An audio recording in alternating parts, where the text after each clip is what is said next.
Hello and welcome you all to this e-learning platform of Padlo India and I am your physics mentor Dimple.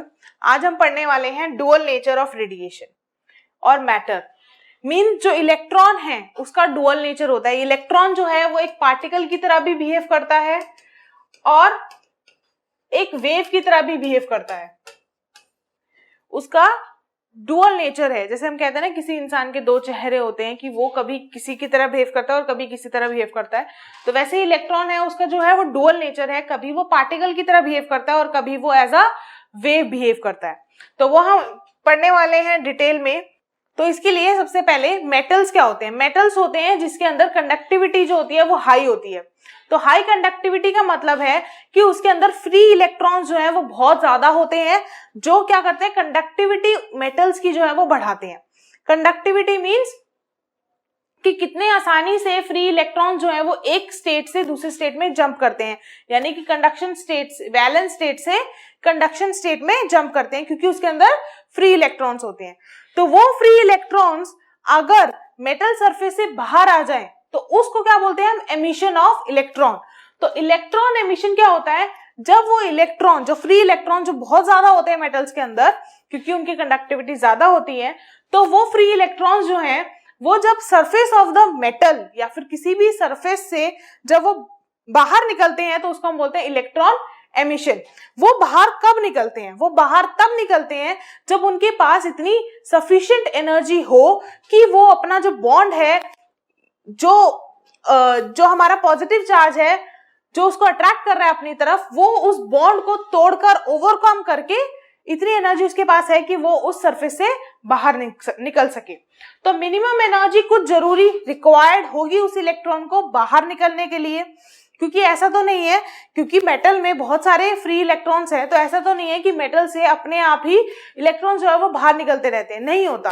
ऐसा क्यों नहीं होता, क्योंकि देखो suppose ये सरफेस ऑफ मेटल है, अब इसके अंदर इलेक्ट्रॉन है, बहुत सारे फ्री इलेक्ट्रॉन्स हैं, लेकिन अगर एक इलेक्ट्रॉन सपोज बाहर निकल गया, ऐसी अगर एक इलेक्ट्रॉन सपोज बाहर निकल गया तो क्या होगा, यहाँ पर एक पॉजिटिव चार्ज क्रिएट हो जाएगा उस इलेक्ट्रॉन की जगह पर, और वो पॉजिटिव चार्ज क्या करेगा, अब इस इलेक्ट्रॉन को अपनी तरफ खींचेगा, अपनी तरफ क्या करेगा, पुल करेगा, और इलेक्ट्रॉन जो है वो वापस आ जाएगा। तो इस तरीके से क्या होता है, इलेक्ट्रॉन जो है वो जंप नहीं कर पाते बाहर जब तक कि मिनिमम एनर्जी जो इस बॉन्ड को, जो ये पॉजिटिव जो पुल है इलेक्ट्रॉन का जो उसको अंदर खींच लेती है, जब तक वो इस एनर्जी या इस बॉन्ड को ओवरकम करने के लिए उसके पास इतनी एनर्जी नहीं होगी, तब तक वो इलेक्ट्रॉन जो है वो सरफेस ऑफ मेटल को छोड़ नहीं पाएगा। तो एक मिनिमम एनर्जी जरूर रिक्वायर्ड होती है एक इलेक्ट्रॉन को एस्केप करने के लिए मेटल सरफेस को। उस मिनिमम एनर्जी को हम क्या बोलते हैं, वर्क फंक्शन। क्या बोलते हैं, वर्क फंक्शन,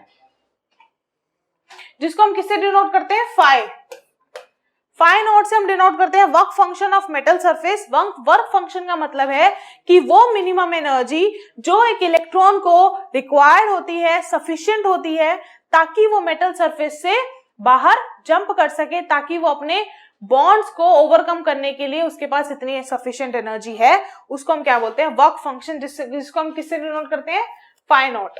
और ये ईवी में यानी कि इलेक्ट्रॉन वोल्ट में मेजर की जाती है। इलेक्ट्रॉन वोल्ट का मतलब है कि इलेक्ट्रॉनिक चार्ज क्या होता है, 1.6 into 10 to the power minus 19, तो 1 इलेक्ट्रॉन वोल्ट की वैल्यू होती है 1.6 into 10 to the power minus 19 joule. तो 1 ईवी इज इतना जूल। तो इतनी इस यूनिट में ये वर्क फंक्शन जो है वो मेजर किया जाता है कि कितने ईवी एनर्जी जो है वो इलेक्ट्रॉन के पास होनी चाहिए ताकि वो मेटल सरफेस से बाहर निकल सके। तो ये जो वर्क फंक्शन है वो किस पे डिपेंड करता है कि मेटल के सरफेस का नेचर क्या है, कि क्या मेटल जो है सरफेस है वो किस नेचर का है और क्या क्या प्रॉपर्टीज है उस मेटल की, कि नेचर क्या है और उस मेटल की प्रॉपर्टीज क्या है, उस पे डिपेंड करता है हमारा वर्क फंक्शन। ये ऑब्जर्वेशन हॉवर्ड और लेनार्ड ने भी ऑब्जर्व किया जब ये इलेक्ट्रॉन एमिशन वाली जो फोटो इलेक्ट्रिक इफेक्ट जो हम आगे पढ़ने वाले हैं उसमें, उससे पहले हॉवर्ड और लेनार्ड ने ऑब्जर्वेशन करी। उन्होंने ये देखा कि जो फोटो करंट है, फोटो करंट मीन जो फोटोन जो करंट कैरी करते हैं, जो हमारा करंट होता है वो क्या होता है, इलेक्ट्रॉन के फ्लो से जो करंट होता है वो होता है हमारा करंट। तो जो फोटो करंट है यानी कि फोटोन के मूवमेंट से जो हमें करंट मिल रहा है उसको हम बोलते हैं फोटो करंट। तो है हार्वर्ड और लेनार्ड ने वेरिएशन स्टडी करी फोटो करंट की, किसके? पोटेंशियल के हिसाब से उन्होंने क्या करी, फोटो करंट की वेरिएशन स्टडी करी पोटेंशियल के वर्सेस। मींस एक तरफ उन्होंने स्टडी किया कि फोटो करंट जो है वो कितना वेरी करेगा अगर मैं पोटेंशियल में वेरिएशन लाऊं, या फिर फ्रीक्वेंसी या फिर इंटेंसिटी में वेरिएशन में, इन सब के वेरिएशन से फोटो करंट में क्या क्या चेंज आता है, वो सबकी स्टडी जो है वो किसने करी? हार्वर्ड और लेनार्ड ने। उन्होंने ये देखा कि जब यूवी लाइट जो है वो फॉल होती है एमिटर प्लेट पे, जब एक एमिटर प्लेट है उस पर अगर हमने यूवी लाइट फेंकी तो उस यूवी लाइट से इलेक्ट्रॉन जो है वो एमिट होने लग जाते हैं। उस एनर्जी से इलेक्ट्रॉन जो है वो एमिट होते हैं उस सरफेस से, और जब फ्रीक्वेंसी ऑफ इंसिडेंट लाइट जो है वो स्मॉलर होती है एक सर्टेन मिनिमम से, तो कोई भी एमिशन नहीं होता। ये उन्होंने स्टडी किया और उन्हें ये देखा कि जो थ्रेशोल्ड फ्रीक्वेंसी है, जो मिनिमम फ्रीक्वेंसी चाहिए इलेक्ट्रॉन के एमिशन के लिए, वो थ्रेशोल्ड फ्रीक्वेंसी जो है वो नेचर ऑफ मटेरियल पे डिपेंड करती है कि वो मटेरियल का नेचर क्या है। तो अब हम पढ़ते हैं photo electric effect. Photo electric effect, उससे पहले हम देखते हैं कि फोटो जो हमारा एमिशन है, जो इलेक्ट्रॉन एमिशन है, वो किस किस तरीके से हो सकता है। एक तो यह हो सकता है हमारा थर्मियोनिक एमिशन। थर्मियोनिक नाम से पता चल जाना चाहिए, थर्म मींस हमने उसको थर्मल एनर्जी प्रोवाइड करी और उस थर्मल एनर्जी से इलेक्ट्रॉन का क्या हुआ? एमिशन हुआ। तो उसको हम क्या बोलते हैं? थर्मियोनिक एमिशन, जिसमें हमने हीटिंग करी और उसमें हमें उस इलेक्ट्रॉन को सफिशिएंट एनर्जी प्रोवाइड करी और इलेक्ट्रॉन का क्या हुआ? एमिशन हुआ मेटल सरफेस से। एक होता है field emission. Field emission means electric field हमने अप्लाई करा और इलेक्ट्रिक फील्ड अप्लाई करने पर इलेक्ट्रॉन को एनर्जी जो है वो प्रोवाइड करी गई, इलेक्ट्रिक फील्ड करा गया। जैसे कि बहुत ज्यादा स्ट्रॉन्ग इलेक्ट्रिक फील्ड 10⁸ वोल्ट पर मीटर का इलेक्ट्रिक फील्ड हमने अगर अप्लाई करा मेटल सरफेस पे, तो इलेक्ट्रॉन जो है वो मेटल सरफेस से बाहर एमिट हो जाते हैं या फिर किए जा सकते हैं। तो दूसरा प्रोसेस क्या है एमिशन का? वो है फील्ड एमिशन। किसकी वजह से? इलेक्ट्रिक फील्ड अप्लाई करने की वजह से। पहला क्या था? थर्मियोनिक मींस थर्मल एनर्जी या फिर हीटिंग करके इलेक्ट्रॉन एमिशन करना। थर्ड है फोटो इलेक्ट्रिक एमिशन, जो बहुत ही ज्यादा इंपॉर्टेंट है और हम पढ़ने वाले हैं photo electric emission. Photo electric emission में क्या है कि हमने लाइट जो है वो इल्यूमिनेट करी मेटल सरफेस पे, जिससे क्या हुआ? फोटॉन्स निकले और उस फोटॉन्स के निकलने से क्या हुआ? एनर्जी मिली इलेक्ट्रॉन को सफिशिएंट, जिसकी वजह से वो मेटल सरफेस से एमिट हो सके। तो इसको हम बोलते हैं, जो इलेक्ट्रॉन जनरेट हुए उस फोटोन के पड़ने पर मेटल सरफेस के, उसको हम बोलते हैं फोटो इलेक्ट्रॉन्स, और इससे जो करंट जनरेट हुआ उसको हम बोलते हैं फोटो करंट। तो photo electric effect, photo electric effect जैसे कि ये हमारा जो पूरा डायग्राम है, ये हमारा फोटो इलेक्ट्रिक इफेक्ट है। इसमें क्या है, हमने क्या लिया, एक ग्लास ट्यूब ली इवैक्यूएटेड, उसके अंदर दो प्लेट है, एक कैथोड है और एक एनोड है, कैथोड और एनोड। और ये जो है वो पूरा किससे? हमारा सप्लाई, पावर सप्लाई है, जिसमें हमें वोल्ट और बैटरी से कनेक्टेड है, जिससे हमें ये जो प्लेट्स है उसको क्या मिल रही है? वोल्टेज मिल रही है। प्लेट्स को क्या मिल रही है? वोल्टेज। यहाँ पर एक विंडो है, क्वार्ट्ज विंडो, जहां से हमारा सोर्स जो है वो यूवी लाइट या फिर मोनोक्रोमैटिक लाइट जो है वो मोनोक्रोमैटिक लाइट जो है वो इल्यूमिनेट करता है इस कैथोड ट्यूब पर, जहां से क्या होता है? इलेक्ट्रॉन जो एमिट होते हैं। तो होता क्या है कि ये जो सोर्स विंडो है, यहां से सोर्स विंडो से हमारा मोनोक्रोमैटिक लाइट जो है वो इल्यूमिनेट होती है। कहां पर? इस कैथोड सरफेस पे, इस कैथोड प्लेट पर जब ये लाइट एमिट होती है, जब ये लाइट हमने इल्यूमिनेट करी, तो क्या हुआ? इसका मतलब हमने उसमें फोटॉन्स जो है वो यूवी लाइट या फिर फोटॉन्स जो है वो उस पर डाले, जिससे क्या हुआ? इलेक्ट्रॉन जो उस कैथोड ट्यूब में जो इलेक्ट्रॉन्स थे उनको इतनी एनर्जी सफिशिएंट मिली कि वहां से इलेक्ट्रॉन जो है वो एमिट होना शुरू हुए। जब लाइट ऑफ सुटेबल फ्रीक्वेंसी, अब इसमें एक सबसे इंपॉर्टेंट चीज ये है कि जब हमने लाइट इल्यूमिनेट करी, तो वो लाइट इल्यूमिनेट होने के बाद इलेक्ट्रॉन तभी एमिट होना शुरू होते हैं जब एक मिनिमम फ्रीक्वेंसी जिसे हम बोलते हैं थ्रेशोल्ड फ्रीक्वेंसी, जब तक वो मिनिमम फ्रीक्वेंसी से ज्यादा नहीं होगी फ्रीक्वेंसी ऑफ लाइट, तब तक इलेक्ट्रॉन जो है वो एमिट नहीं होंगे। तो threshold frequency is the minimum frequency that is required for the electron to emit या फिर jump out of the metal surface. तो वो मिनिमम एनर्जी जो है वो हमारी है थ्रेशोल्ड फ्रीक्वेंसी। अब जब हमारी थ्रेशोल्ड फ्रीक्वेंसी से हायर फ्रीक्वेंसी की लाइट जब कैथोड ट्यूब पर पड़ती है तो इलेक्ट्रॉन जो है वो एमिट होते हैं।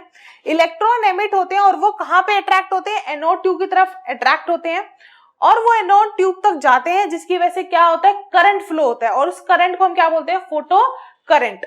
तो ये पूरा इस करंट से क्या होता है, फिर ये जो करंट जो है इलेक्ट्रॉन एमिट, हमने लाइट एमिट करी, हमने लाइट इम्युलेट करी कैथोड ट्यूब पर, वहां से इलेक्ट्रॉन जो है वो इजेक्ट हुए। कब इजेक्ट हुए, जब एक मिनिमम फ्रीक्वेंसी से ज्यादा फ्रीक्वेंसी की लाइट कैथोड ट्यूब पर पड़ी तो इलेक्ट्रॉन जो है वो एनर्जी लेकर एमिट हुए, उनके पास काइनेटिक एनर्जी है। वो काइनेटिक एनर्जी से कैथोड एनोड इलेक्ट्रॉन जो है वो एनोड की तरफ अट्रैक्टेड हुए और वहां तक जाने में उन्होंने क्या किया, करंट को कॉन्स्टिट्यूट करा, जिसको हम क्या बोलते हैं, फोटो करंट। अब हमने स्टडी करा कि वो जो करंट है, करंट या फिर जो हमारा करंट मिला इलेक्ट्रॉन के फ्लो से और जो हमने जिस फ्रीक्वेंसी की लाइट हमने इल्यूमिनेट करी, उन सब की वेरिएशन को हमने स्टडी करा फोटो इलेक्ट्रिक इफेक्ट में और हमने बहुत सारी चीजें जो है वो नोटिस करी, बहुत सारी चीजें जो है वो ऑब्जर्व करी। हम एक एक करके देखते हैं कि कैसे कैसे अलग अलग चीजें जो है वो इफेक्ट करती हैं। जैसे कि सबसे पहले इंटेंसिटी। इंटेंसिटी क्या होता है कि कितने फोटॉन्स जो हैं वो पर टाइम हमें मिल रहे हैं। इंटेंसिटी का मतलब क्या है, कितने ज्यादा फोटॉन्स पर यूनिट टाइम हो उतनी ज्यादा इंटेंसिटी होगी, जितने फोटोन पर यूनिट टाइम कम होंगे उतनी कम इंटेंसिटी होगी। तो इंटेंसिटी ऑफ लाइट, जिस लाइट को हमने इल्यूमिनेट करा उस लाइट की इंटेंसिटी को हमने फोटो करंट पे इफेक्ट देखा इंटेंसिटी का। तो हमने क्या देखा कि फोटो इलेक्ट्रिक करंट जो है वो लीनियरली बढ़ता है एज की इंटेंसिटी बढ़ती है। मतलब कि अगर हमने ज्यादा इंटेंसिटी की लाइट सोर्स से कैथोड ट्यूब पर फेंकी तो हमारा फोटो करंट जो है वो उतना ही ज्यादा बढ़ेगा। इंटेंसिटी बढ़ेगी, फोटो करंट बढ़ेगा, इंटेंसिटी कम होगी, फोटो करंट कम होगा। इसका रीजन यही है कि इनका लीनियर ग्राफ आता है कि फोटो करंट बढ़ेगा तो इंटेंसिटी भी बढ़ेगी, फोटो करंट कम होगा तो इंटेंसिटी भी कम होगी। इसका रीजन ये है कि जब इंटेंसिटी बढ़ती है तो इलेक्ट्रॉन का एमिशन जो है वो बढ़ता है। अब इलेक्ट्रॉन एमिट जितने हो रहे हैं वो बढ़ रहे हैं, इसका मतलब जितने ज्यादा एमिट हो रहे हैं इलेक्ट्रॉन, उसके वजह से इलेक्ट्रॉन की वजह से ही तो करंट आ रहा है, क्योंकि उनके अंदर मूवमेंट हो रही है, वो एनोड तक खींचे चले जा रहे हैं, तो उस वजह से करंट कॉन्स्टिट्यूट हो रहा है। इसका मतलब ज्यादा इंटेंसिटी की लाइट अगर फॉल होगी तो उतने ही ज्यादा इलेक्ट्रॉन एमिट होंगे और उतनी ही ज्यादा फोटो करंट होगा। दूसरा वेरिएशन हमने देखा पोटेंशियल का। जो हमने पोटेंशियल प्रोवाइड करी थी कैथोड और एनोड को, जो हमने बैटरी और पोटेंशियल लगाई थी, उस पोटेंशियल का इफेक्ट जो है वो फोटो इलेक्ट्रिक करंट पे कैसे होता है। अगर हमने पॉजिटिव पोटेंशियल लगाई है, कैथोड को और पॉजिटिव पोटेंशियल दी है, तो फोटो इलेक्ट्रिक करंट जो है वो इंक्रीज होगा linearly with increase in potential.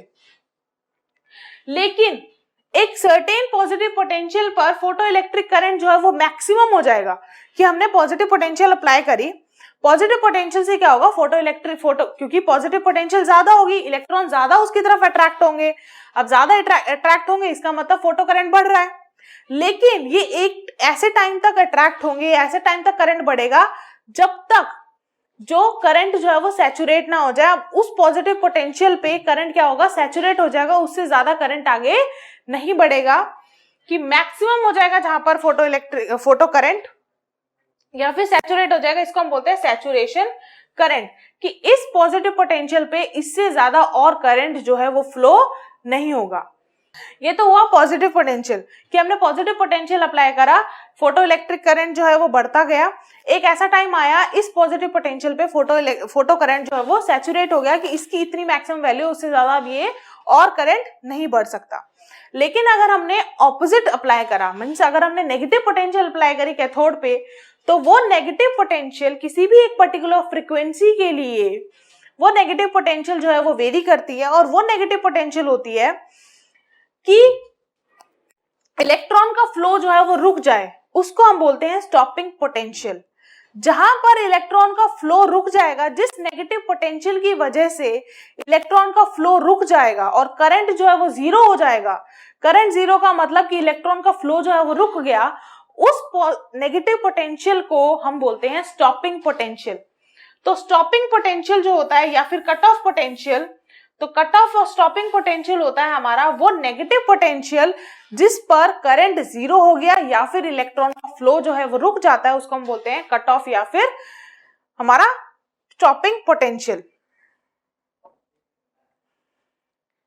एक फ्रीक्वेंसी, किसी एक पर्टिकुलर फ्रीक्वेंसी, अगर हमने फ्रीक्वेंसी फिक्स कर दी है तो उसमें जो स्टॉपिंग पोटेंशियल है वो इंटेंसिटी के इंडिपेंडेंट होता है। ये ग्राफ है हमारा, इस ग्राफ में हमने फोटो करंट लिया है y एक्सिस पे और पोटेंशियल है हमारा x एक्सिस पे।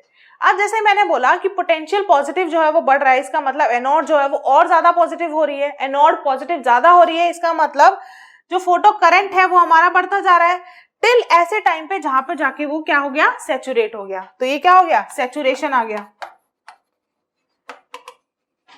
ये हुआ पॉजिटिव पोटेंशियल कि एक पर्टिकुलर पोटेंशियल के बाद करंट और ज्यादा नहीं बढ़ेगा। मैं पोटेंशियल बढ़ाती जा रही हूँ लेकिन करंट जो है वो आगे नहीं बढ़ रहा, वो एक कांस्टेंट हो गया।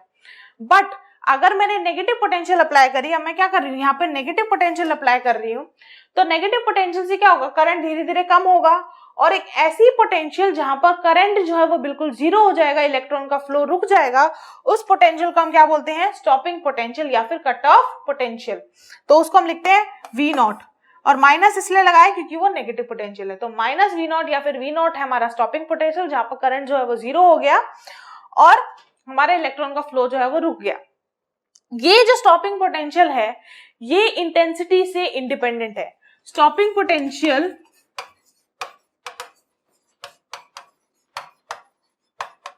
जो हमारी V नॉट है वो इंडिपेंडेंट है किसके, इंटेंसिटी के।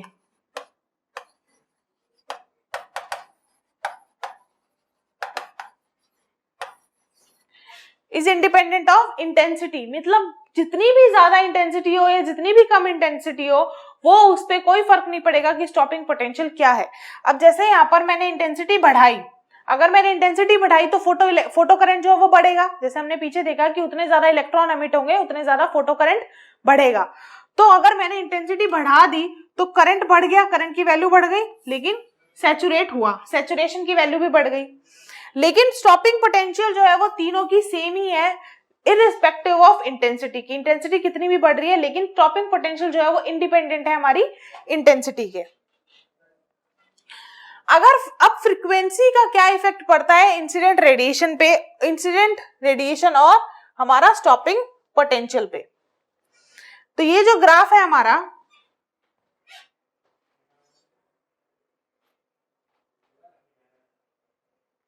ये है हमारा इंटेंस फ्रीक्वेंसी और हमारा फोटो करंट और पोटेंशियल। अगर हम मैंने क्या करा, फ्रीक्वेंसी चेंज करी, यहां पर हमारी इंटेंसिटी सेम है,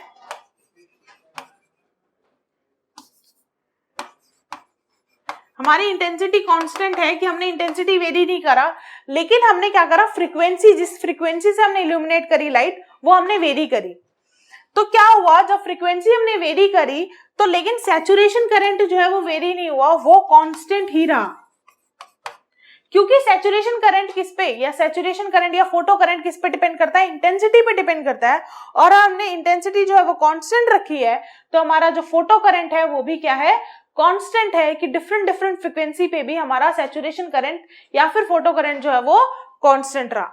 लेकिन हमारी जो स्टॉपिंग पोटेंशियल है, वो मिनिमम पोटेंशियल या वो नेगेटिव पोटेंशियल जिसपे हमारा फोटो करंट जीरो हो रहा है, वो पोटेंशियल जो है वो बदल रही है। क्यों बदल रही है, क्योंकि फ्रीक्वेंसी ऑफ रेडिएशन जो है वो बदल रही है। अगर फ्रीक्वेंसी ऑफ रेडिएशन कम है तो स्टॉपिंग पोटेंशियल भी कम होगी।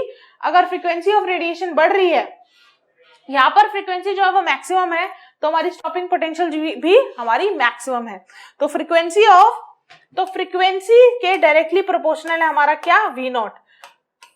तो फ्रीक्वेंसी के डायरेक्टली प्रोपोर्शनल है कि फ्रीक्वेंसी बढ़ेगी तो हमारा जो स्टॉपिंग पोटेंशियल है वो भी बढ़ जाएगा। क्यों बढ़ जाएगा, इसका रीजन ये है क्योंकि हमारा जो काइनेटिक एनर्जी है वो है हमारी EV नॉट।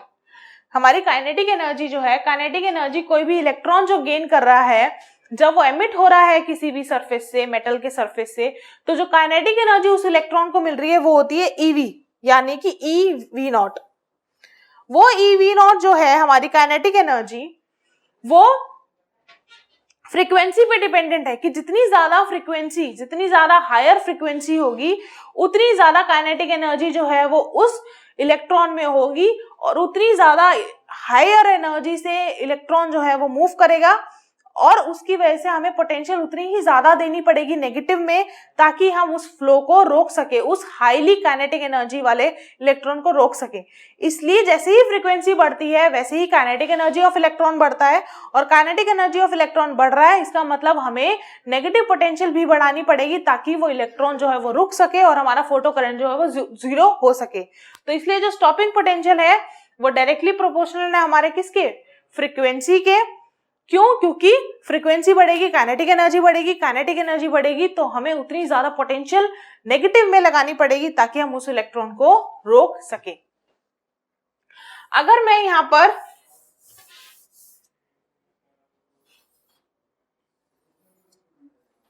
ये मैंने ग्राफ बनाया फ्रीक्वेंसी और स्टॉपिंग पोटेंशियल का, तो फ्रीक्वेंसी ऑफ रेडिएशन मैं बढ़ा रही हूं तो स्टॉपिंग पोटेंशियल कैसे बढ़ेगा? तो फ्रीक्वेंसी मैंने बढ़ाई लेकिन स्टॉपिंग पोटेंशियल जीरो ही है, तब तक जीरो रहेगा जब तक एक मिनिमम फ्रीक्वेंसी नहीं आती जिसको हम बोलते हैं थ्रेशोल्ड फ्रीक्वेंसी। ये थ्रेशोल्ड फ्रीक्वेंसी जो है वो मिनिमम फ्रीक्वेंसी है जहां पर कोई इलेक्ट्रॉन का एमिशन नहीं होगा। वो इलेक्ट्रॉन का एमिशन नहीं होगा तो हमारी स्टॉपिंग पोटेंशियल भी क्या है, जीरो है, क्योंकि इलेक्ट्रॉन का एमिशन ही नहीं है, उसको स्टॉप क्या करेंगे? अगर इलेक्ट्रॉन का एमिशन ही नहीं हो रहा तो स्टॉपिंग पोटेंशियल क्या होता है? उस इलेक्ट्रॉन के फ्लो को रोकने के लिए जो हमने पोटेंशियल लगाई है। जब इलेक्ट्रॉन एमिट ही नहीं हुआ उस पर्टिकुलर फ्रीक्वेंसी के नीचे तो स्टॉपिंग पोटेंशियल भी जीरो है। अब जैसे ही फ्रीक्वेंसी बढ़ी, हमारी फ्रीक्वेंसी बढ़ी, इसका मतलब इलेक्ट्रॉन जो है वो एमिट होने लगे। इलेक्ट्रॉन एमिट हो रहे हैं, इसका मतलब हमें स्टॉपिंग पोटेंशियल देनी पड़ेगी उसको रोकने के लिए। तो फ्रीक्वेंसी जैसे जैसे बढ़ती है वैसे ही हमें स्टॉपिंग पोटेंशियल भी लीनियरली उसके साथ बढ़ता है, इसका मतलब वो डायरेक्टली प्रोपोर्शनल है। अगर हमारी फ्रीक्वेंसी बढ़ गई तो हमारा स्टॉपिंग पोटेंशियल भी बढ़ता है। तो ये क्या है, लीनियरली डिपेंडेंट। हमने क्या जो ऑब्जर्वेशन करी उसकी क्या इंप्लीकेशंस हैं? तो दो इंप्लीकेशन है, वो ये है कि जो मैक्सिमम काइनेटिक एनर्जी है, काइनेटिक एनर्जी मैक्स यानी कि जो इलेक्ट्रॉन कैरी करता है काइनेटिक एनर्जी, उसमें जो मैक्सिमम काइनेटिक एनर्जी है किसी भी एक फोटो इलेक्ट्रॉन की,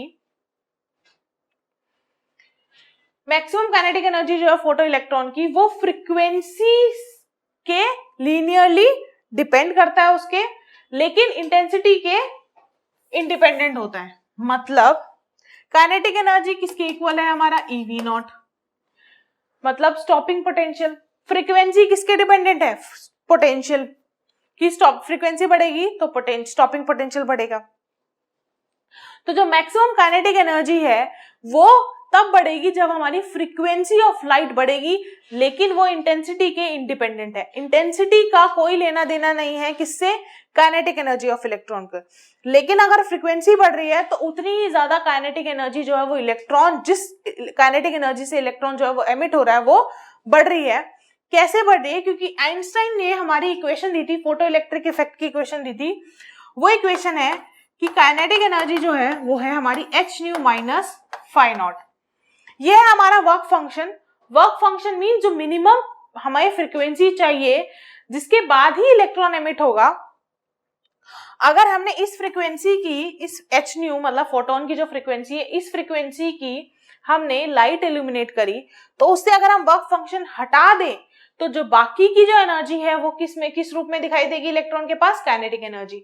तो जैसे जैसे फ्रीक्वेंसी बढ़ेगी वैसे वैसे काइनेटिक एनर्जी बढ़ेगी इलेक्ट्रॉन की, और लेकिन वो किसके इंडिपेंडेंट है? इंटेंसिटी ऑफ लाइट के इंडिपेंडेंट है। इंटेंसिटी से कोई लेना देना नहीं है काइनेटिक एनर्जी का।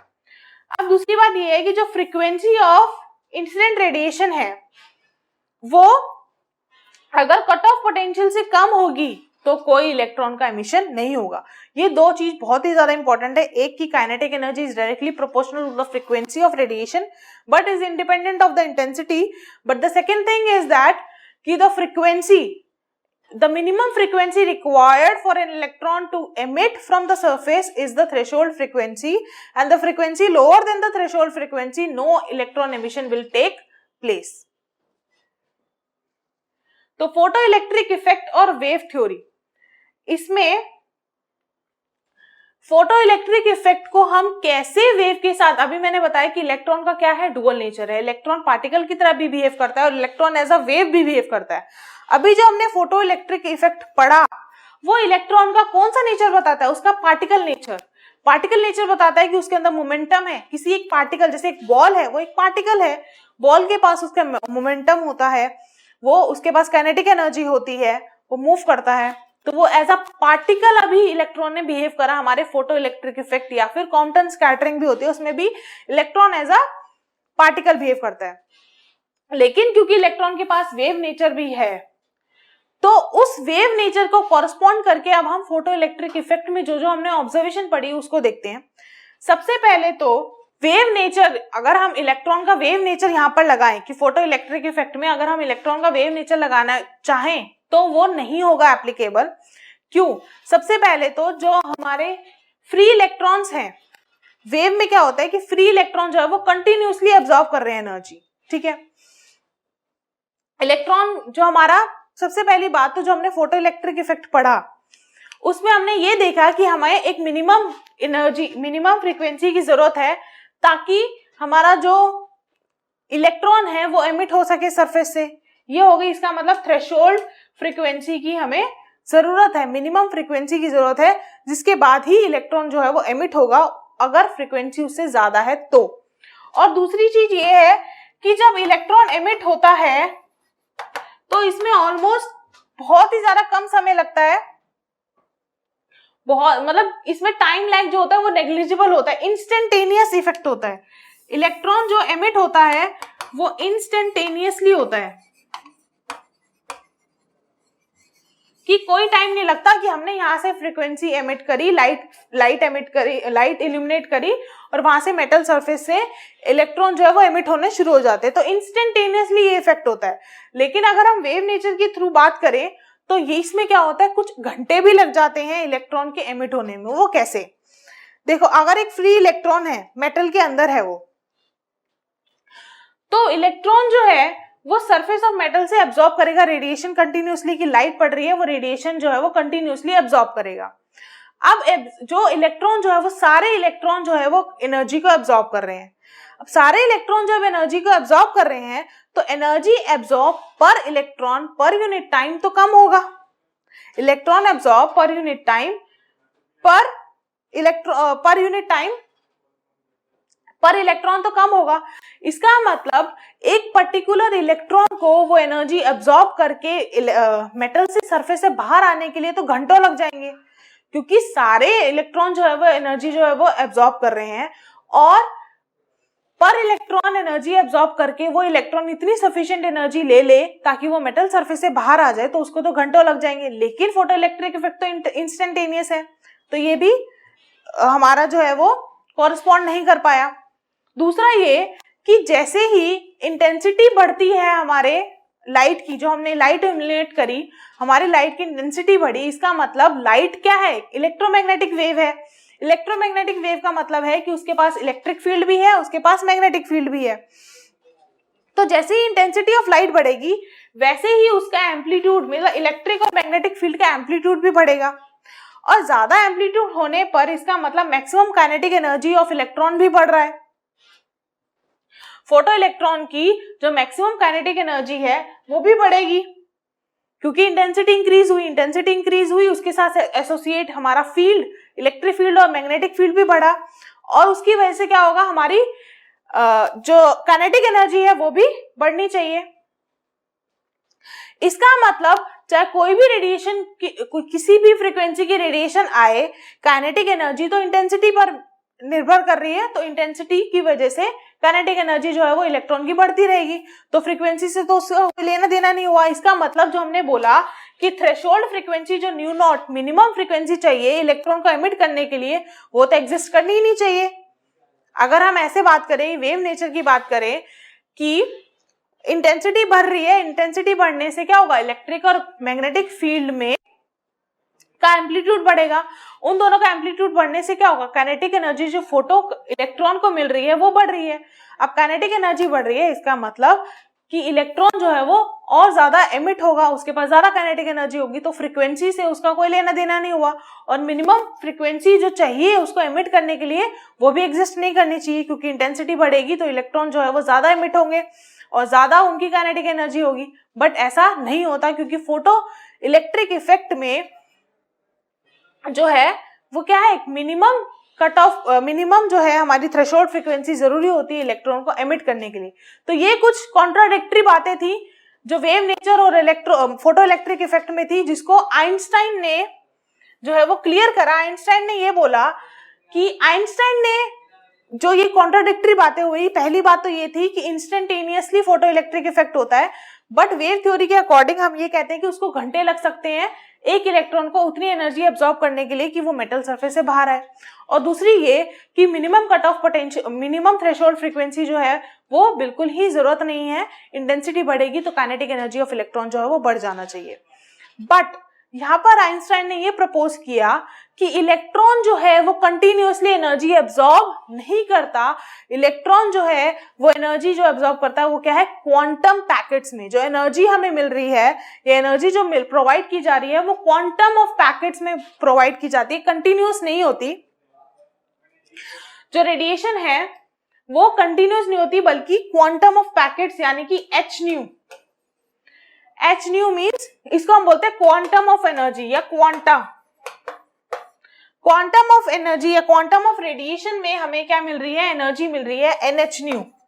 Integral multiple of H new ये फोटोन की एनर्जी है। Integral multiple of H new के हिसाब से एनर्जी जो है वो एब्जॉर्ब करता है इलेक्ट्रॉन, कंटिन्यूस एनर्जी एब्जॉर्ब नहीं करता। इसकी वजह से जो मिनिमम फ्रीक्वेंसी है वो रिक्वायर्ड होती है for the electron to jump out of the metal.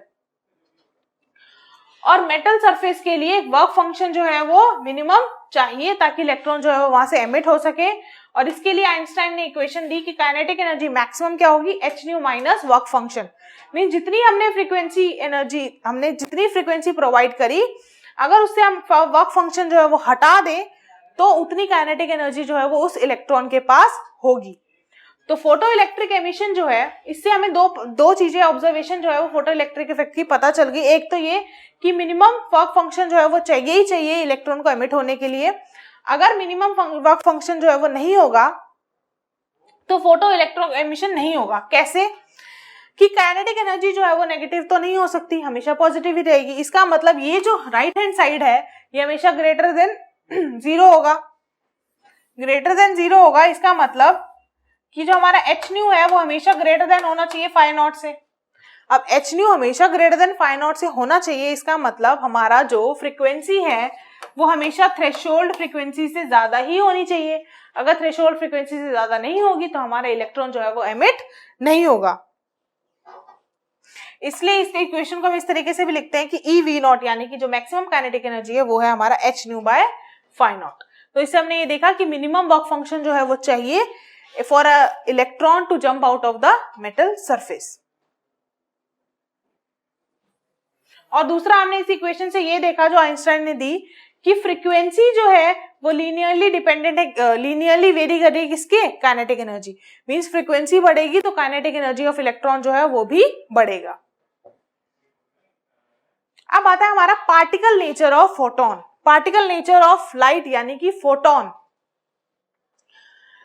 जो फोटोन है, जो हमने लाइट इल्यूमिनेट करी सोर्स से, वो जो फोटोन है उसके अंदर क्या है, उसका पार्टिकल नेचर कैसा होता है। तो जो इंटरेक्शन रेडिएशन, मैटर के साथ जो इंटरेक्शन होती है रेडिएशन की, हमने क्या बोला, डुअल नेचर ऑफ रेडिएशन पढ़ रहे हैं। डुअल नेचर ऑफ रेडिएशन का मतलब ये है कि लाइट जो है वो एज अ वेव भी काम करेगी और लाइट जो है एज अ पार्टिकल भी काम करेगी। अभी हमने ये देखा कि हमने सोर्स में इल्यूमिनेट करी, मतलब वेव इल्यूमिनेट करी। अभी हमने बोला कि इलेक्ट्रिक फील्ड और मैग्नेटिक फील्ड होता है एक वेव के अंदर। लाइट जो है वो क्या है, इलेक्ट्रोमैग्नेटिक वेव है जिसके अंदर इलेक्ट्रिक फील्ड एसोसिएटेड है, मैग्नेटिक फील्ड एसोसिएटेड है। तो वो क्या हुआ, हमारा फोटोन या फिर जो हमारी लाइट है उसका क्या, वेव नेचर। अब हम देखेंगे उस लाइट का पार्टिकल नेचर यानी कि फोटोन, क्योंकि वो लाइट जो है वो क्वांटम ऑफ पार्टिकल्स यानी कि फोटोन कैरी कर रही है, जिसके पास एनर्जी क्या है, एच न्यू, उसकी एनर्जी क्या है, एच न्यू। तो डुअल नेचर में सबसे पहले जो हमें कॉरेस्पॉन्ड करना होता है वो होता है एनर्जी के साथ मैटर, मींस एनर्जी और मास का जो इक्विवेलेंस है वो हमें बताता है डुअल नेचर। जैसे आइंस्टाइन की सबसे फेमस इक्वेशन जो है वो है E is equals to mc², जो क्या इक्वेट करता है, एनर्जी को मास के साथ इक्वेट करता है। वो बताता है कि मास जो है वो भी as a form of energy है, मास भी क्या है, एक फॉर्म ऑफ एनर्जी है, यानी कि मैटर और एनर्जी जो है वो आपस में एसोसिएटेड है। तो वो जो लाइट है उसके अंदर जो पार्टिकल है उसको हम क्या बोलते हैं, फोटोन, जिसके पास एनर्जी होती है एच न्यू। फोटोन की एनर्जी क्या है हमारी, एच न्यू, और उसका मोमेंटम क्या है, एच न्यू बाय सी। तो जब भी कोई एक पार्टिकल होगा वही मोमेंटम कैरी करेगा। अभी तक वो light as a wave behave कर रही थी, जब वो इल्यूमिनेट कर रहे थे हम उसको एज अ सोर्स से, तो उसमें इलेक्ट्रिक और मैग्नेटिक फील्ड भी था, और लाइट जो है वो एज अ वेव भी बिहेव करती है, और लाइट जो है वो as a particle nature behave करती है, जिसके अंदर फोटॉन्स होते हैं, और वो फोटॉन जो है वो एच न्यू एनर्जी कैरी कर रहे हैं, जो एच न्यू एनर्जी जो है वो इलेक्ट्रॉन में पढ़ के उनको एमिट करवाती है। तो फोटोन एनर्जी जो है वो इंडिपेंडेंट होती है इंटेंसिटी के, फोटोन एनर्जी जो है वो इंडिपेंडेंट होती है उसकी इंटेंसिटी ऑफ रेडिएशन से। फोटॉन्स जो है वो इलेक्ट्रिकली न्यूट्रल होते हैं, वो डिफ्लेक्ट नहीं होते। अगर कोई इलेक्ट्रिक और मैग्नेटिक फील्ड में हो, क्योंकि फोटॉन जो है वो इलेक्ट्रिकली न्यूट्रल होते हैं, तो उसमें कोई डिफ्लेक्शन नहीं आता जब वो इलेक्ट्रिक और मैग्नेटिक फील्ड में होते हैं। तो और जो फोटोन पार्टिकल कोलिजन है, जैसे कि हमारा फोटोन इलेक्ट्रॉन कोलिजन, फोटोन का जब भी किसी पार्टिकल के साथ कोलिजन होता है तो हमारी एनर्जी कंजर्वेशन जो है वो फॉलो होता है, कि टोटल एनर्जी और टोटल मोमेंटम जो है वो कंजर्व रहता है। अब आता है हमारा wave nature of matter. Wave nature of matter ये कहता है कि जो हमने पार्टिकल अभी देखा, जैसे इलेक्ट्रॉन है, इलेक्ट्रॉन जो है उसके साथ वेव भी एसोसिएटेड होगी। वो हाइपोथेसिस जो है वो दिया डी ब्रॉगली ने, जिसको हम बोलते हैं de Broglie hypothesis. De Broglie hypothesis के अकॉर्डिंग उन्होंने ये कहा कि जो वेवलेंथ है, wavelength of particle, a particle has always associated a wavelength with it which is equals to h upon mv, यानी कि h upon momentum। मोमेंटम क्या है, मोमेंटम एक पार्टिकल की प्रॉपर्टी है, एक पार्टिकल होगा उसके अंदर मोमेंटम उसका कॉन्स्टिट्यूट होगा, लेकिन जो वेवलेंथ है वो एक वेव की प्रॉपर्टी है। इसका मतलब डी ब्रॉगली ने क्या करा, एक वेव को पार्टिकल से इक्वेट करा। तो ये क्या है, डुअल नेचर। यहाँ पे क्या है, वेव नेचर, और यहाँ पे है पार्टिकल नेचर, क्योंकि मोमेंटम एसोसिएट किसके साथ होता है, एक पार्टिकल के साथ, लेकिन वेवलेंथ किसके साथ एसोसिएट होती है, एक वेव के साथ। तो डी ब्रॉगली ने ये बोला कि जो वेवलेंथ है वो एसोसिएट होगी पार्टिकल के मोमेंटम के साथ, यानी कि particle nature is associated with the wave nature. Electron, जैसे अगर हम इलेक्ट्रॉन की बात करें तो इलेक्ट्रॉन के पास मोमेंटम भी है, लेकिन वो एज अ वेव भी बिहेव करता है। तो डी ब्रॉगली वेवलेंथ अगर मैं इलेक्ट्रॉन की निकालूं तो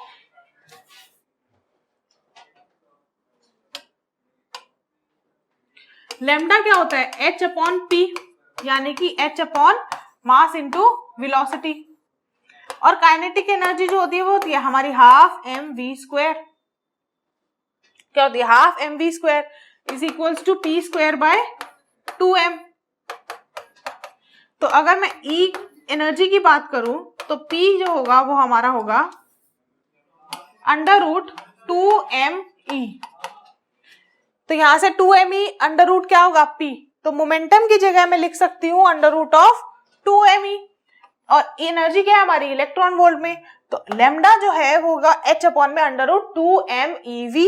अगर मैं यहाँ पर वैल्यू रखूं mass of electron, electronic charge, तो अंडर रूट में क्या आएगा हमारा, v रह गया यहाँ पर, वोल्टेज कितनी है। और ये क्या है हमारा h, ये है हमारा प्लैंक्स कांस्टेंट। क्या है, प्लैंक्स कांस्टेंट, जिसकी वैल्यू होती है 6.6 इंटू 10⁻⁻34 जूल सेकेंड। तो ये हमारा प्लैंक्स कांस्टेंट। और जब हमने ये पूरी वैल्यू निकाली तो हमारी जो इलेक्ट्रॉन की वेवलेंथ आई वो आई 1.227 अपॉन रूट वी नैनोमीटर, कि जितना पोटेंशियल हम उसमें अप्लाई करेंगे उसका अंडर रूट डिनोमिनेटर में, और उतनी वेवलेंथ जो है वो एसोसिएट होगी किसके साथ, इलेक्ट्रॉन के साथ। इसी के साथ साथ जब डी ब्रोगली हाइपोथेसिस आया तो डी ब्रोगली ने ये बोला कि every particle constitute of wavelength, that means कि कोई जैसे सपोज बॉल है, अगर कोई सपोज बॉल है उसके साथ भी वेवलेंथ एसोसिएटेड है, तो लेट अस सपोज कि एक बॉल है, उसका 100 ग्राम मास है, यानी कि 0.1 ग्राम केजी, 0.1 केजी उसका मास है, और उसकी velocity suppose 20 metre per second की है। वेलोसिटी क्या है, 20 मीटर पर सेकेंड से वो मूव कर रहा है। तो मोमेंटम क्या होगा, मास इंटू वेलोसिटी, यानी 0.1 इंटू 20 मीटर पर सेकेंड, तो ये हो जाएगा हमारा 2 kg metre per second is the momentum, 2 kg metre per second. तो लेमडा जो होगा वो है हमारा h upon P. h upon P मतलब 6.6 into 10 to the power minus 34 upon 2 kg metre per second. तो अगर मैं इसको करूं तो ये क्या आएगा,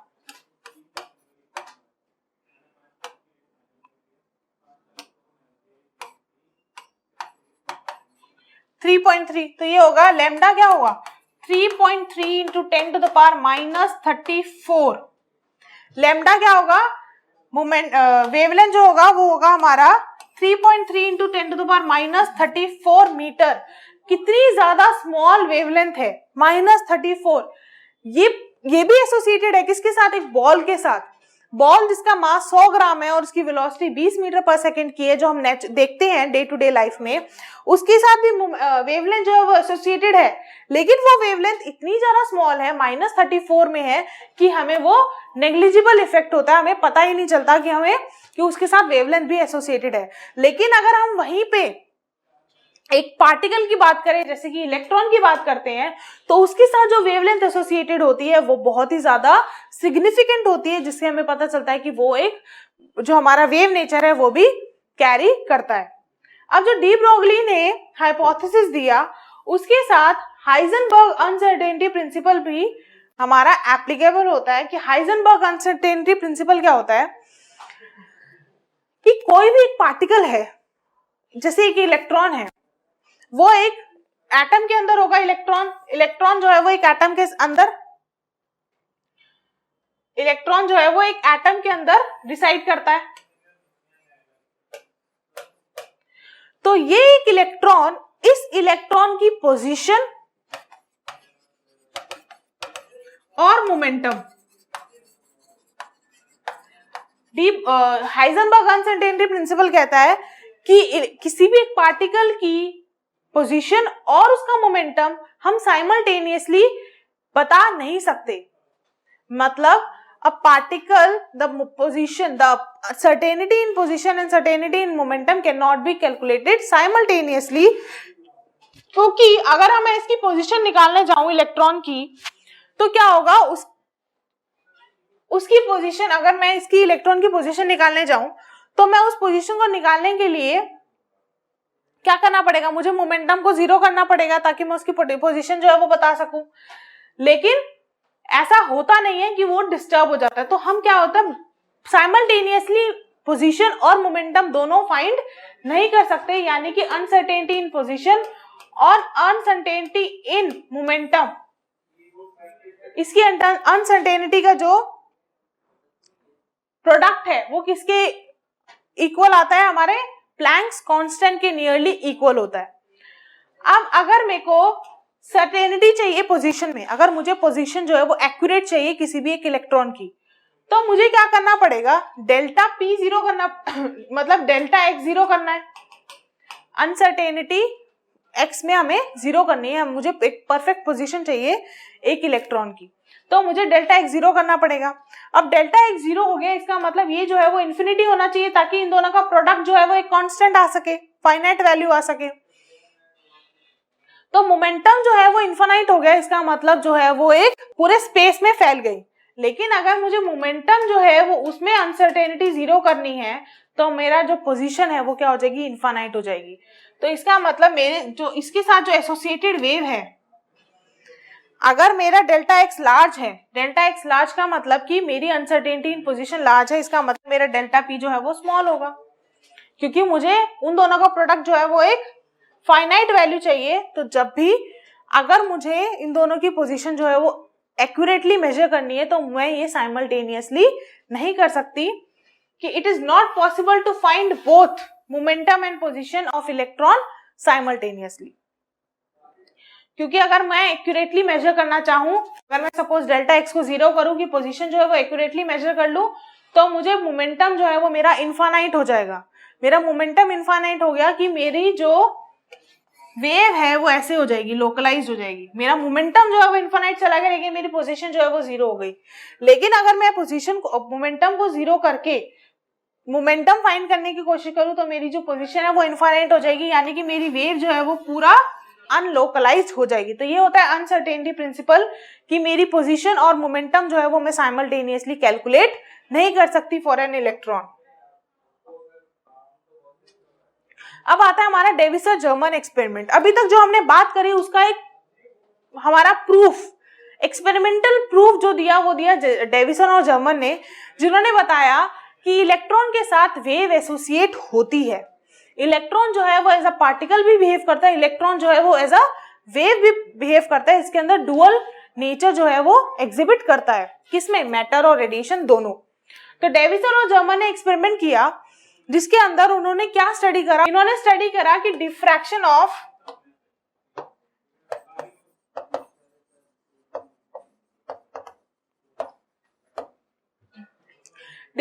ऑफ इलेक्ट्रॉन बाय क्रिस्टल।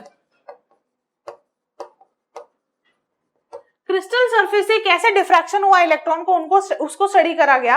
ये जो डिफ्रैक्शन है क्या है, वेव नेचर है किसी भी एक पार्टिकल का। जैसे डिफ्रैक्शन और इंटरफेरेंस क्या होता है कि जो वेव जो है वो कंस्ट्रक्टिव इंटरफेरेंस करती है या डिस्ट्रक्टिव इंटरफेरेंस या फिर डिफ्रैक्ट होती है, क्या नेचर है, वेव नेचर है। तो वो इलेक्ट्रॉन ने क्या करा, दिखाया। तो ये उन्होंने स्टडी करा डेविसन और जर्मन ने। इस एक्सपेरिमेंट का जो सेटअप है वो ये है। इस इलेक्ट्रॉन, इसमें क्या है सेटअप में, सबसे पहले तो यहाँ पर है हमारी इलेक्ट्रॉन गन। इस इलेक्ट्रॉन गन में क्या है, हमारा फिलामेंट है। इस फिलामेंट से क्या है, इलेक्ट्रॉन जो है वो एमिट होते हैं। उसके बाद ये कॉलम, एक बीम है, सिलेंड्रिकल बीम है, जिसके पास अंदर होल्स है, जिसकी वजह से जो इलेक्ट्रॉन बीम है वो एक कॉल्यूमिनेटेड बीम में कन्वर्ट हो जाए, ताकि एक सीधी बीम में हमारे इलेक्ट्रॉन जो है वो कन्वर्ट हो जाए। ये इलेक्ट्रॉन बीम है। उसके बाद क्या है, निकल टारगेट है। निकल मींस निकल क्रिस्टल है जिस पर इलेक्ट्रॉन बीम जो है वो पड़ रही है, और उस क्रिस्टल पे जब इलेक्ट्रॉन बीम पड़ती है, इस क्रिस्टल पर, जो निकल का क्रिस्टल है, जब इस पे इलेक्ट्रॉन बीम पड़ती है तो क्रिस्टल के अंदर इलेक्ट्रॉन का क्या होता है, डिफ्रैक्शन होता है। क्या होता है, उस क्रिस्टल के स्ट्रक्चर की वजह से इलेक्ट्रॉन में डिफ्रैक्शन होता है, और वो डिफ्रैक्शन का एंगल, कि किस एंगल से जो इलेक्ट्रॉन है वो डिफ्रैक्ट होकर बाहर निकल रहे हैं, वो हमने किससे मेजर करा, एक मूवेबल डिटेक्टर है जो मूव करके इलेक्ट्रॉन जो एमिट हो रहे हैं वो किस डिफ्रैक्शन से एमिट हो रहे हैं, क्या उसके अंदर डिफ्लेक्शन आ रहा है, वो जो है वो डिटेक्टर या कलेक्टर द्वारा कैलकुलेट किया जाता है, जिसके साथ एक गैल्वेनोमीटर जो है वो कनेक्टेड है, जिससे हमें पता चलता है कि क्या करंट जो है वो उसके साथ एसोसिएटेड है। तो ये था पूरा सेटअप, जिसमें पहले इलेक्ट्रॉन गन है जिसमें फिलामेंट लगा हुआ है, जिससे इलेक्ट्रॉन जो है वो एमिट हो रहे हैं। उसके बाद एक कॉल्यूमिनेटेड बीम है। कॉल्यूमिनेटेड बीम जो है वो एक क्या करती है, इलेक्ट्रॉन को एक पाथ में मूव करती है, जिससे क्या है, हमारा बैटरी भी कनेक्टेड है।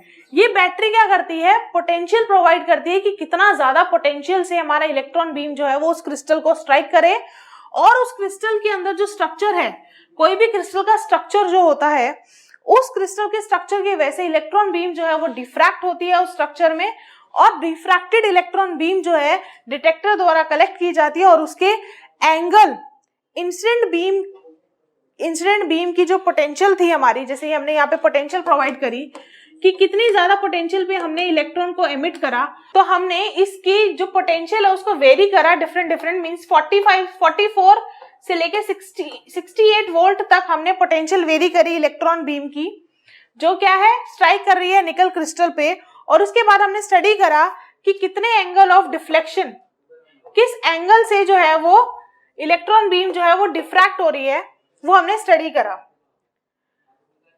तो स्टडी करने पे ये देखा कि जब एक्सीलरेटिंग पोटेंशियल 54 वोल्ट है, हमने 44 से लेके 68 वोल्ट तक का इलेक्ट्रॉन बीम स्टडी करा, उसमें ये देखा कि जब 54 वोल्ट आया, 54 वोल्ट की इलेक्ट्रॉन बीम जब निकल क्रिस्टल पे स्ट्राइक करी तो सबसे ज्यादा मैक्सिमम डिफ्रैक्शन हुआ। तो सबसे ज्यादा मैक्सिमम जो है 50 डिग्री का स्कैटरिंग एंगल आया कि 50 डिग्री से जो इलेक्ट्रॉन है वो स्कैटर्ड हुआ। जब हमने पोटेंशियल मींस एक्सीलरेटिंग पोटेंशियल, जो हमने इलेक्ट्रॉन को पोटेंशियल प्रोवाइड करी कि निकल क्रिस्टल पे पड़ने से पहले जो पोटेंशियल है वो हमने 44 से 68 वोल्ट तक वेरी करी, और उसके बाद उसका एंगल स्टडी किया कि कितने एंगल से वो जो है वो स्कैटर्ड हो रहे हैं इलेक्ट्रॉन। तो जब हमने ये देखा कि 54 वोल्ट आया, जब accelerating potential of electron 54 volt था, तो मैक्सिमम स्कैटर्ड हुआ इलेक्ट्रॉन कितने डिग्री एंगल से, 50 डिग्री एंगल से इलेक्ट्रॉन जो है वो स्कैटर्ड हुआ। इसका रीजन ये था कि इलेक्ट्रॉन जो एज अ वेव बिहेव करा वहां पर, और वहां पर कंस्ट्रक्टिव इंटरफेरेंस हुई, और कंस्ट्रक्टिव इंटरफेरेंस की वजह से जो एंगल है वो मैक्सिमम हुआ। क्यों आया? क्योंकि वहां पर कंस्ट्रक्टिव इंटरफेरेंस हुई इलेक्ट्रॉन में, क्योंकि जो डिफरेंट लेयर्स है निकल क्रिस्टल की, वहां पर उस क्रिस्टल में इलेक्ट्रॉन क्योंकि एज अ वेव बिहेव करा, तो वो जो दो वेव थी वो क्या हुई, सुपर इम्पोज हो गई, और इंटेंसिटी जो हो गई वो हो गई हमारी मैक्सिमम। उसकी वजह से स्कैटरिंग एंगल भी क्या हो गया, मैक्सिमम। तो यहाँ पर एक इलेक्ट्रॉन एज अ पार्टिकल भी बिहेव कर रहा है और इलेक्ट्रॉन एज अ वेव भी बिहेव कर रहा है, जिसमें कंस्ट्रक्टिव इंटरफेरेंस हुई 54 वोल्ट में, और हमें मैक्सिमम स्कैटरिंग एंगल मिला। तो इलेक्ट्रॉन का जो डिफ्रैक्शन मेजरमेंट हमने लिया तो उसमें वेवलेंथ निकाली, तो वेवलेंथ उसके साथ एसोसिएटेड कितनी मिली, 0.165 नैनोमीटर। जब हमने 54 वोल्ट पे स्टडी किया तो डिग्री हमें कितने डिग्री एंगल से स्कैटर्ड मिला इलेक्ट्रॉन, 50 डिग्री एंगल से। तो जब हमने उस different layers of nickel crystal को स्टडी करा, उसके बाद हमने मैटर वेव्स की वेवलेंथ फाइंड करी, तो वो वेवलेंथ आई 0.16 नैनोमीटर। इसका मतलब उस टाइम इलेक्ट्रॉन की वेवलेंथ क्या थी, 0.165 नैनोमीटर। अब जो डी ब्रॉगली ने हाइपोथेसिस दिए थे, उसमें डी ब्रॉगली ने lambda is equals to h/p दिया, जिसमें हमने इलेक्ट्रॉन के लिए लैम्डा निकाला। तो इलेक्ट्रॉन के लिए जब हमने लैम्डा निकाला वो था 1.227 अपॉन √v। अगर हमने यहाँ पर पोटेंशियल की वैल्यू रखी 54, तो जो हमें लैम्डा मिला वो मिला 0.167 नैनोमीटर, जो बहुत ही ज्यादा एक्यूरेट था। 1.65 जो किसके साथ एसोसिएटेड था, इलेक्ट्रॉन के एसोसिएटेड था। जब निकल क्रिस्टल की हमने स्टडी करी और उसके बाद वेवलेंथ निकाला तो वो था 0.165, और जो डी ब्रॉगली ने हाइपोथेसिस दिया उससे जब हमने वेवलेंथ निकाला कि इतने पोटेंशियल पे वेवलेंथ क्या होगा इलेक्ट्रॉन का, तो वो आया 0.167 नैनोमीटर। तो ये जो है वो बहुत ही ज्यादा एक्यूरेट मेजरमेंट जो है वो हमें मिली, जिसकी वजह से ये प्रूफ हुआ कि हाँ इलेक्ट्रॉन जो है वो डुअल नेचर एग्जिबिट करता है, वेव नेचर भी है, जिसके पास की पोटेंशियल, इतने पोटेंशियल से एक्सीलरेट होने पर इलेक्ट्रॉन की जो वेवलेंथ है वो कितनी आई, 0.167 नैनोमीटर। तो इसलिए ये एक्सपेरिमेंट जो है वो कंफर्म करता है कि इलेक्ट्रॉन का जो वेव नेचर है वो, इलेक्ट्रॉन के पास वेव नेचर भी है और पार्टिकल नेचर भी है, और डी ब्रॉगली हाइपोथेसिस जो है वो भी सेटिस्फाई करता है। तो ये है हमारा 54 वोल्ट पे जो मैक्सिमम स्कैटरिंग एंगल है, और उसके बाद जो है वो स्कैटरिंग एंगल धीरे धीरे कम होता गया, क्योंकि उसके बाद अब इंटरफेरेंस जो है वो डिस्ट्रक्टिव होती गई। कंस्ट्रक्टिव इंटरफेरेंस हुई 54 वोल्ट पे, जिससे हमें मैक्सिमम स्कैटरिंग एंगल मिला।